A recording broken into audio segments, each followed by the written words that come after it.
Good afternoon. I'm Anthony Gulluni, the Hampden District Attorney.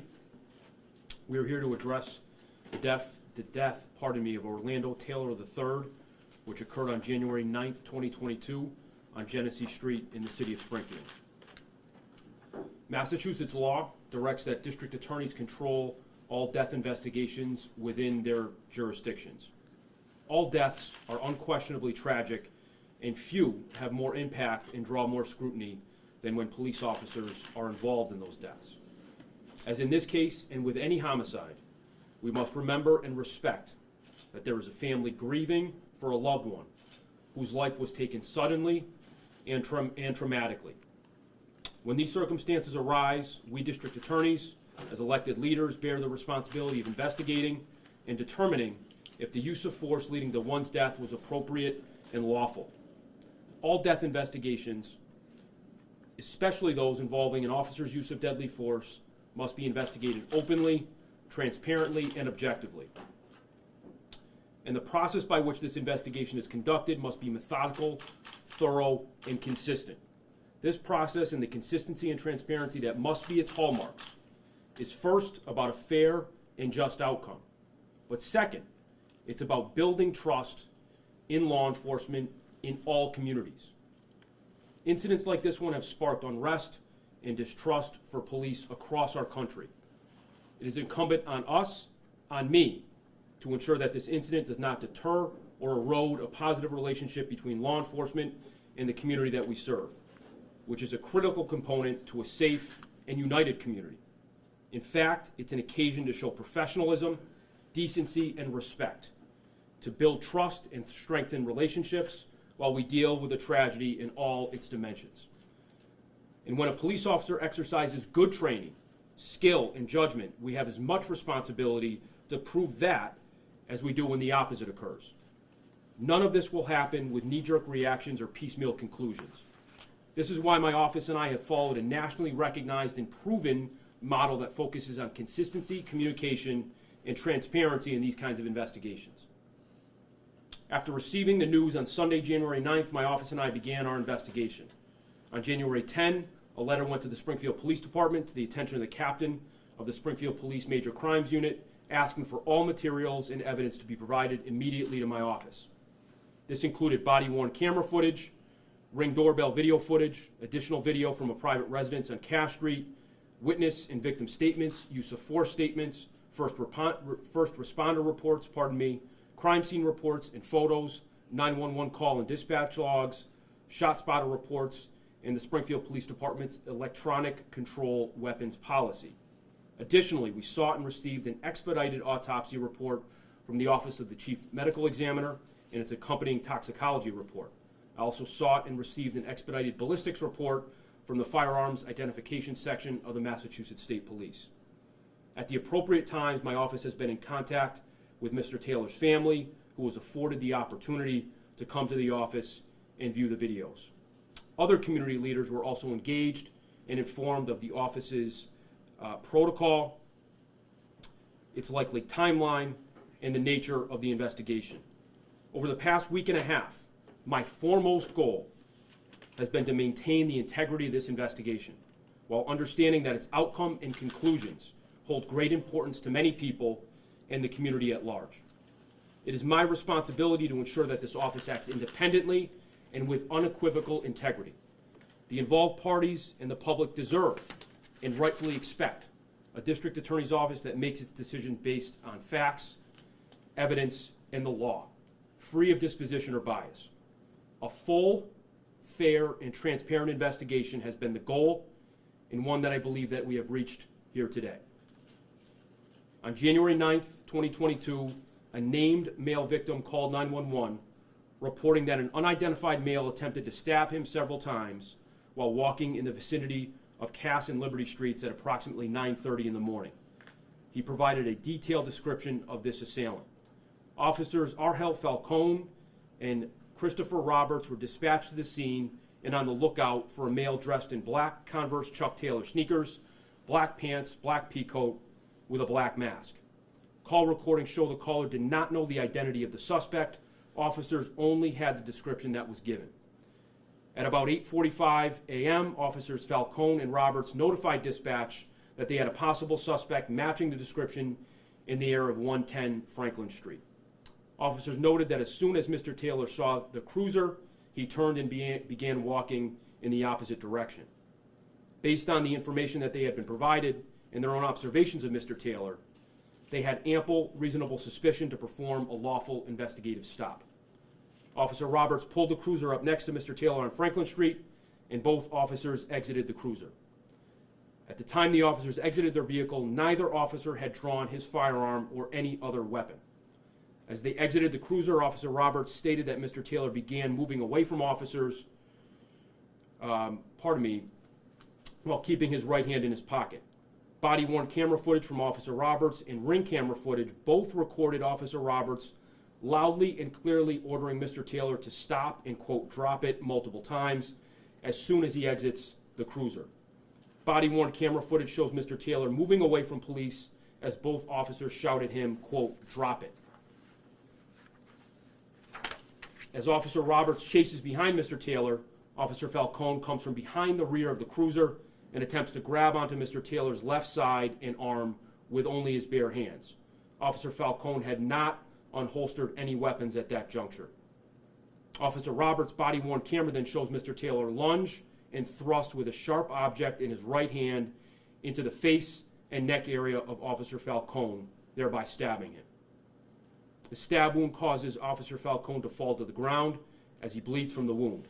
Officer Roberts' body-worn camera and ring camera footage both show that after the stabbing of Officer Falcone, Mr. Taylor turns back towards Officer Roberts and briefly brandishes the knife in his right hand. Officer Roberts backs up until Mr. Taylor begins running around the corner onto Genesee Street. Officer Roberts then runs past his partner, Officer Falcone, and asks if he is okay. Officer Falcone responded, quote, yo, I just got stabbed in the face. Officer Falcone gets back on his feet with his gun drawn. Officer Roberts continues to pursue Mr. Taylor as he runs past 92 Genesee Street towards the Liberty Street intersection. As Mr. Taylor nears the intersection, he turns around and begins approaching officers who are now in front of 92 Genesee Street. At this point, both officers had drawn their department-issued firearms and pointed them at Mr. Taylor. Both officers loudly and repeatedly order Mr. Taylor to drop the weapons as he approaches. As Mr. Taylor approached the officers, he was on the sidewalk closest to 92 Genesee Street.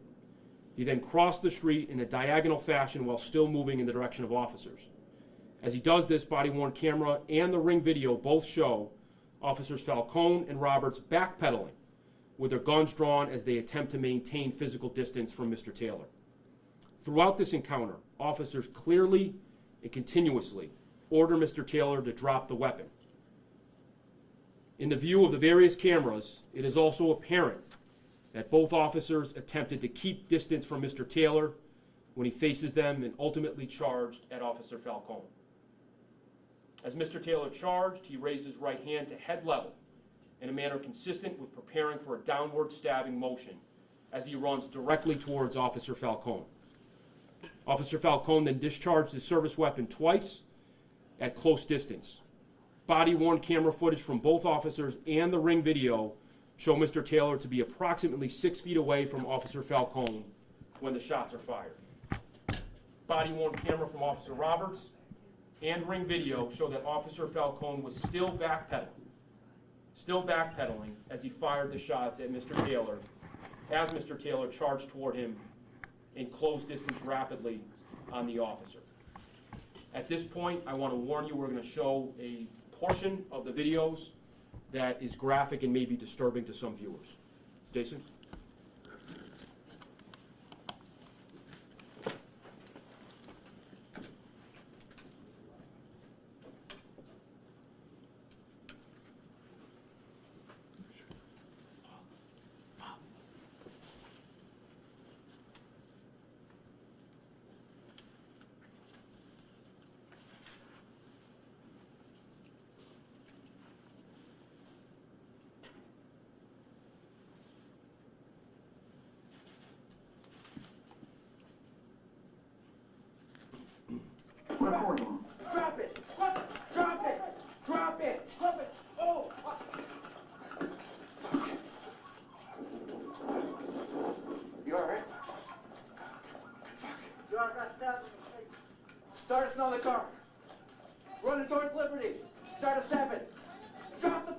weapon!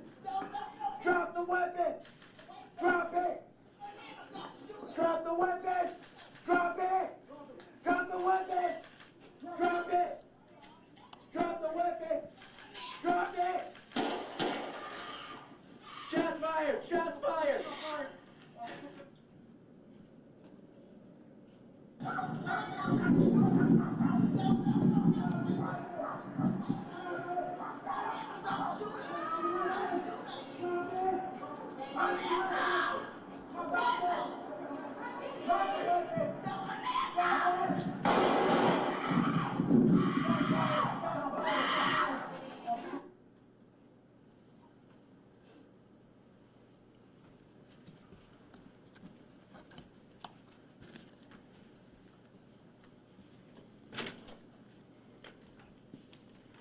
It is this office's opinion that Officer Falcone's use of deadly force was reasonable and unavoidable in the interest of his own safety, that of his partners, and that of the public's. Upon the officer's arrival to the scene, they were presented with a man suspected of a nearby attempted stabbing. Officer Falcone did not confront the suspect with any weapons, but rather attempted to grab him with bare hands. Mr. Taylor almost immediately exercised lethal force in the form of a knife against Officer Falcone, stabbing him in the face. After being seriously assaulted, Officer Falcone and his partner pursued the fleeing suspect with firearms drawn. Mr. Taylor then, of his own accord, stopped running, turned towards officers, raised the knife in his hand, and charged. Officers Falcone and Roberts nevertheless still attempted to maintain physical separation from Mr. Taylor and rely on verbal commands in avoiding the application of lethal force. Mr. Taylor ignored these commands and charged rapidly and directly at Officer Falcone with the knife in a position to inflict serious injury or death. In fact, it was the actions of Mr. Taylor that dictated the reasonable and necessary use of lethal force by Officer Falcone. He fired 2 shots and ceased firing when the threat was neutralized. The entirety of the amassed, uncontroverted evidence all stand clearly in agreement that Officer Argel Falcone's use of deadly force was his unavoidable last resort, to which he arrived after having suffered serious injury, issuing repeated verbal commands, and backpedaling to furnish Mr. Taylor with further opportunities to acquiesce. The death of Orlando Taylor III is a profound tragedy. Yet, the role of this office is to find and consider the facts, as established by the undisputed evidence, and apply the relevant law. My report finds that Officer Falcone acted dutifully and in accordance with appropriate standards and training. His decision to fire his weapon twice at Mr. Taylor under the foregoing circumstances constituted a lawful and reasonable exercise of self-defense and defense of others pursuant to the law. Accordingly, criminal charges are not warranted, and this investigation is considered closed. In the interest of complete transparency for the public and everyone involved, all evidence with only limited and necessary redactions will be made available to the media and to the public in the interest, again, of complete transparency.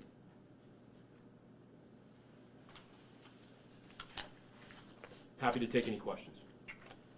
Was there ever an opportunity in this for the use of less than lethal force, such as a taser?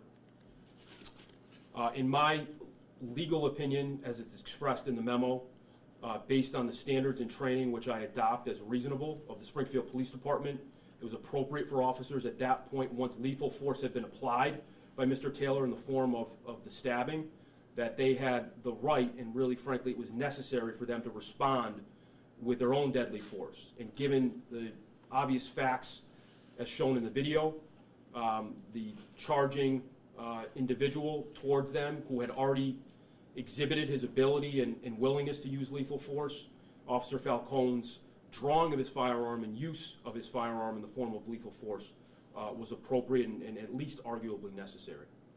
Was this the same footage that was shown to the Taylor family last week? Taylor family was shown all the videos. Yeah, this is a portion of the 3 videos, the 3 primary videos. They were shown everything. Did you tell them about your conclusions before? We spoke today. We met, in fact, a short time ago. I provided them with my report and the materials and told them my conclusions. Continued, as I have already, to express my condolences and sympathy to their family, and did my best to provide this in the most compassionate way possible. What was their response,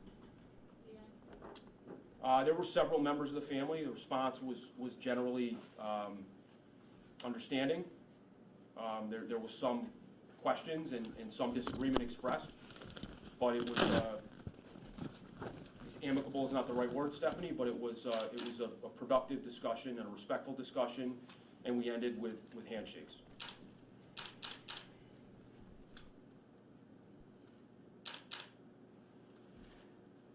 I mean, the build-up to this, the family have been saying, I believe, to yourself, and they've been saying to the public that Orlando had a history of mental health issues. They were looking to get help. Is there anything your office can or is doing to address that problem?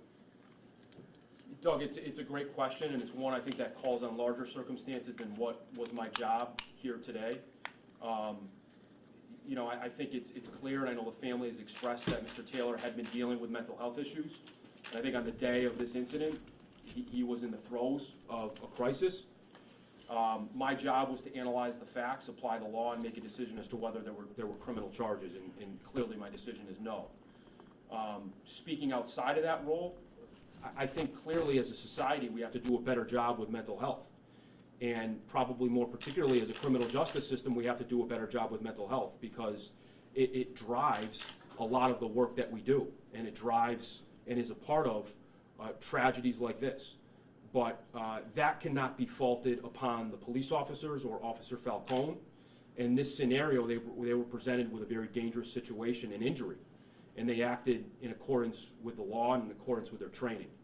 So a larger discussion might be appropriate on the issue of mental health and the gaps in the system. And I know the family has spoken to that. I've spoken to them about that. And I'm hopeful that those gaps are closed, that our work improves, and that we never have another tragedy of these circumstances again. Is there an update on Officer Falcone since we last heard? I'm not going to provide that. I'll leave that either to his employer or to himself. That's not my position to speak. I understand he is out of the hospital and recovering, but it was a very serious incident. But any updates I'll leave to folks closer to him. There's been some information supplied from the police department about Officer Falcone's record and the commendations that he received. Did you examine his complete record, and was there any... No, it's irrelevant to me. Irrelevant to this? There's also been some commentary, as I know you're aware, about the press conference that the police commissioner and the mayor had roughly 4.5 hours after the shooting happened. Should they have announced at that time that their conclusion that this was justified, or should they have waited for you? No, it shouldn't have. But my job was unchanged, and my job is to examine the facts, collect the evidence, and make a decision pursuant to the law. So it really has no bearing on the job that I had to do. I did my best to be transparent and communicative with the public, as we will going forward, providing all the evidence, and draw a conclusion that I hope the public understands and accepts. But you know, what other officials did really doesn't have a bearing on my job. Speaking of other officials, DA, did this whole scenario erode your relationships with the PD or City Hall? Yeah, it's not for me to comment about right now. I have a job to do as the chief law enforcement officer in this county, and we work with police departments. I work with other elected officials, and that will continue. You know, my focus in the last 11 days was on completing this investigation as quickly as possible and doing it objectively and fairly and coming to sound legal conclusions. Anybody else? Thank you very much. Thank you.